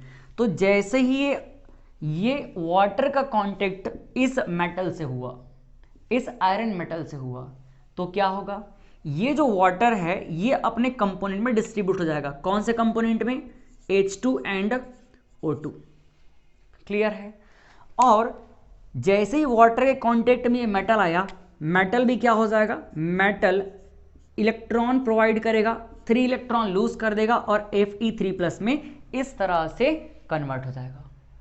अब इसके बाद ये जो हमारे पास दिख रहा है मेटल का 3+ आयन, इसके इलेक्ट्रॉन को कौन ले लेगा, इसके इलेक्ट्रॉन को ले लेगा ये ऑक्सीजन, और धीरे धीरे यहाँ पर इस सरफेस पे क्या करेगा, एक अनडिजायरेबल कंपाउंड का लेयर बनाना शुरू करेगा, और इसी अनडिजायरेबल कंपाउंड के लेयर को हम कहते हैं रस्ट। क्लियर है? अगर हम इस रस्ट के फॉर्मूले की बात करें तो इसका फॉर्मूला होगा Fe2O3, क्योंकि ये आयरन यहाँ पर ऑक्सीजन के साथ कंबाइन होगा, इलेक्ट्रॉन उसको दे करके, तो ये Fe2O3, और साथ में यहाँ पर क्या रहेगा, H2 की वजह से आगे वाटर का फॉर्मेशन भी होगा, तो यहाँ पर हो जाएगा H2O, और इसका कितना मोल होगा वो डिपेंड करेगा, तो यहाँ पर इसको X लिख देते हैं। ये है रस्ट का फॉर्मूला। तो कॉम्पिटिशन एग्जाम के पॉइंट ऑफ व्यू से या 1 मार्क्स के MCQ क्वेश्चन के पॉइंट ऑफ व्यू से भी आपको दिमाग में रखना है। ये है रस्ट का फॉर्मूला। इसका अगर हम केमिकल नेम का बात करें तो केमिकल नेम क्या होगा, केमिकल नेम होगा हाइड्रेटेड आयरन। यहां पर 3 इलेक्ट्रॉन डोनेट किया है, तो इसका ऑक्सीडेशन नंबर क्या होगा 3, जिसके बारे में आप आगे पढ़ोगे जब क्लास 11th में जाओगे। तो यहां पर ऑक्सीडेशन नंबर 3 को हम इस तरह से रिप्रेजेंट कर सकते हैं, तो हाइड्रेटेड आयरन, और ये क्या हो जाएगा, हाइड्रेटेड आयरन ऑक्साइड, ये इसका केमिकल नेम है। या फिर आप इसको कह सकते हैं हाइड्रेटेड फेरिक ऑक्साइड भी कह सकते हैं। क्लियर है? तो यहाँ पर मेटल जो है वाटर के कांटेक्ट में, मॉइस्चर के कांटेक्ट में जैसे ही आया, अपना इलेक्ट्रॉन डोनेट किया, इसका मतलब इसका क्या हुआ, ऑक्सीडेशन हुआ, और इस ऑक्सीडेशन की वजह से यहाँ पर एक अनडिजायरेबल कंपाउंड का लेयर बनना शुरू हुआ, और इसी प्रोसेस को हम कहते हैं कोरोजन। तो ये कोरोजन अल्टीमेटली हुआ क्यों, क्योंकि यहाँ पे हुआ है ऑक्सीडेशन। क्या हुआ है यहाँ पे, ये ऑक्सीडेशन हुआ है। क्लियर है? तो ये है कोरोजन। अब इसका माइनस पॉइंट क्या है, इसका बैड इंपैक्ट क्या है, तो कोरोजन मेटल में होता है, और मेटल से बहुत सारे कंस्ट्रक्शन तैयार होते हैं, जैसे बिल्डिंग्स हैं, ब्रिज है, इसके अलावा बहुत सारे व्हीकल्स में लगते हैं। तो जहां भी ये मेटल यूज हो रहा है वहां पर कोरोजन का चांस रहेगा, और कोरोजन की वजह से धीरे धीरे वो उसको वीक करते जाएगा, मेटल को वीक करते जाएगा। इसी वजह से 100-2 साल बाद कोई बिल्डिंग जो है अचानक से टूट जाता है, गिर जाता है, क्योंकि कोरोजन स्लो प्रोसेस है, और मेटल को धीरे धीरे अंदर से उसको अनडिजायरेबल कंपाउंड में कन्वर्ट करते रहता है, जो कि ऑक्साइड फॉर्म होता है। अगर हम स्पेशली बात कर रहे हैं आयरन का, तो कोरोजन की इस तरह से काफी सारे बैड इंपैक्ट है। अब इसको अगर हमको यूज करना है मेटल को, तो ऑब्वियस सी बात है हमको कुछ ना कुछ तरीका यूज करना पड़ेगा जिससे ये प्रिवेंट हो सके। तो इसको प्रिवेंट कैसे करेंगे, इसको प्रिवेंट करने हैं मतलब यहाँ पे हमको इस लेयर को फॉर्म होने से बचाना है। सिंपल सी बात है। तो हम क्या करेंगे, इस रस्ट को फॉर्म ना हो इसलिए हम एंटी रस्ट यूज कर लेंगे। मेटल के सरफेस पे एंटी रस्ट का कोटिंग कर देंगे, जैसे कि ऑयलिंग कर देंगे, ग्रीसिंग कर देंगे, पेंट लगा देंगे। अंडरग्राउंड केबल के लिए कैथोड प्रोटेक्शन यूज कर लेंगे। इस तरह से हम प्रोटेक्शन यूज करके कोरोजन से मेटल को सेव कर सकते हैं। आई होप आपको ये क्लियर हो गया होगा। तो इसे आप नोट कर लीजिए, और आपको इसका नोट्स डिस्क्रिप्शन बॉक्स में मिल जाएगा, तो वहां एक लिंक प्रोवाइड किया जाएगा, वहां से आप डाउनलोड कर लीजिए। इसके बाद हम समझते हैं रेंसिडिटी को। अब हम देखते हैं ऑक्सीडेशन का second application, that is rancidity. Rancidity क्या है, आप देखते होंगे अगर हम फूड मटेरियल को ऐसे ही एटमॉस्फेयर में खुला छोड़ दें तो कुछ देर बाद या एक आध दिन बाद आप देखेंगे कि उसमें एक अनप्लेजेंट स्मेल आता है और उसका टेस्ट भी एकदम अनप्लेजेंट हो जाता है। आपने ये चीज़ जरूर केयर किया होगा। तो एक्चुअल में ऐसा होता क्यों है, फूड मटेरियल का टेस्ट एकदम खराब क्यों हो जाता है, उसमें एक अनप्लेजेंट स्मेल क्यों आता है?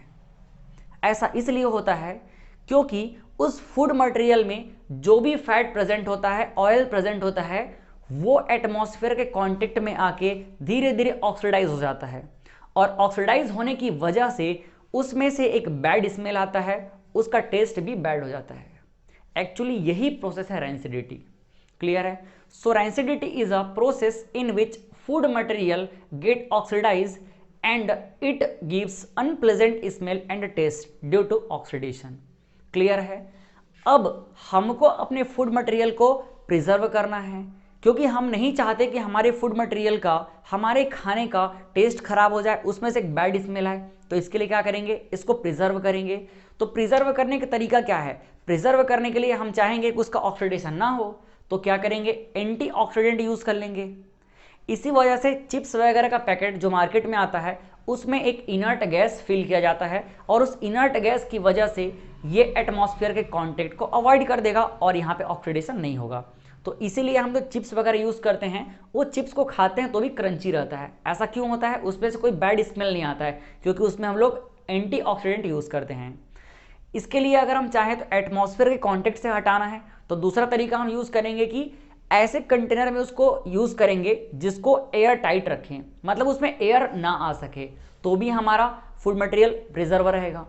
थर्ड हम ये कर सकते हैं कि टेम्परेचर अगर हम रिड्यूस करते हैं तो ऑक्सीडेशन का प्रोसेस स्लो हो जाता है।